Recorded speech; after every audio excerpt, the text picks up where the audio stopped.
লাদাখের পরিবেশ কর্মী সোনাম ওয়াংচুককে আটকে রাখার সিদ্ধান্ত বাতিল করল কেন্দ্রীয় সরকার।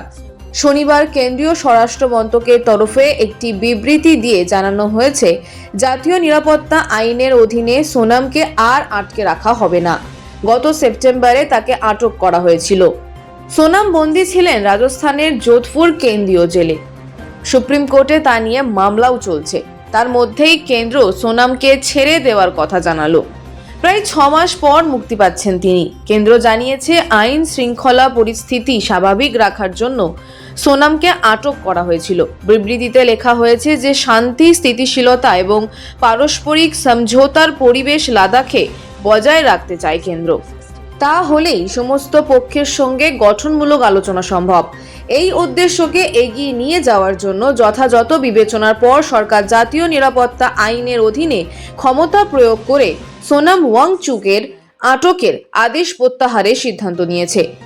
লাদাখের মানুষের প্রয়োজনে সেখানকার সমস্ত পক্ষ এবং সম্প্রদায়ের সঙ্গে সরকার যোগাযোগ রাখছে বলেও জানিয়েছে শাহের মন্ত্রক। বলা হয়েছে, বন্ধ বিক্ষোভ শান্তিপূর্ণ সমাজের পক্ষে ক্ষতিকর। লাদাখের পর্যটন, শিক্ষা, চাকরি সব ক্ষেত্রেই তা বিরূপ প্রভাব ফেলেছে।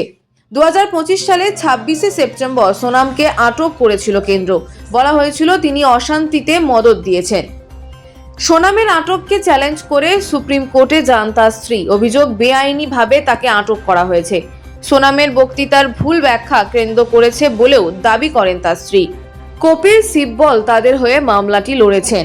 আদালতে সরকার দাবি করেছিল যে নেপাল এবং বাংলাদেশের মতো ভারতেও তরুণ প্রজন্মের জেনজি সর্বাত্মক বিক্ষোভ গড়ে তোলার চেষ্টায় ছিলেন সোনাম, তাতে মদদ দিচ্ছিলেন।